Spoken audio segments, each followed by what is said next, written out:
4 teachers from a Los Angeles area school sued Delta Air Lines on Friday, saying they were exposed to jet fuel when a plane with engine trouble dumped its fuel over a densely populated area, including several schools, while making an emergency return to the airport.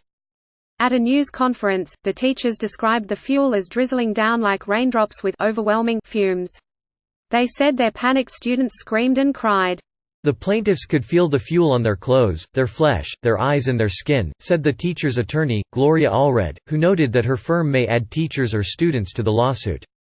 Fuel penetrated their mouths and noses as well, producing a lasting and severe irritation, and a lasting and a noxious taste and smell, Allred said. FAA, Delta did not inform U.S. about fuel dump ahead of time.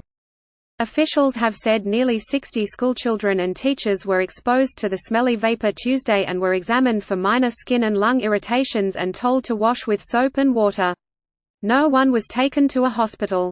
The teachers said they sought medical treatment after the incident and suffered physical and emotional pain.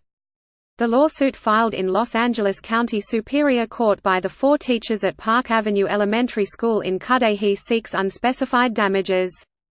The plaintiffs, Lisette Barajas, Laura Guzman, Mariana de la Torre and Annabelle Sampirio, appeared at the news conference with their attorney but declined to be identified individually when they spoke.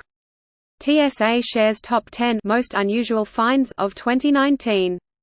Delta declined to comment on the pending litigation. Also on Friday, the South Coast Air Quality Management District, the governmental agency that monitors air pollution for parts of Southern California, issued a violation to Delta for the fuel dump. The agency alleges that the fuel created a public nuisance.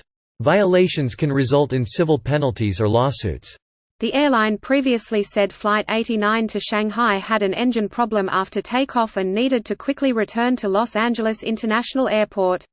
The Boeing 777-200 landed safely after circling back over Los Angeles while dumping 15,000 gallons of fuel to reach a safe landing weight. The weight of a full load of fuel carries a risk of damaging a jetliner during landing, which can be expensive for an airline to fix. Even if there isn't damage, airlines try to avoid overweight landings because they are required to inspect planes, which puts them out of service. Not much is known about the health effects of exposure to kerosene-type jet fuel, according to the Federal Health and Human Services Department. Studies using military personnel suggest it can affect the nervous system, but that research involved people who work around jet fuel all the time. Rats that were fed kerosene showed no increase in tumors, the agency said in a 2017 summary. The flight crew radioed that the jet needed to return due to a compressor stall, a potentially serious problem. The pilot or co-pilot initially said a fuel dump was not needed, but the aircraft later did begin releasing streams of fuel from its wings. The airline said it immediately began investigating, but no detailed information about the situation facing the pilots has been released. Click here to get the Fox News app. The Federal Aviation Administration is also investigating the fuel dump, citing procedures that call for fuel to be dumped over designated unpopulated areas, typically at higher altitudes so the fuel atomizes and disperses before it reaches the ground. Associated Press writer Bernard Condon contributed to this story from New York.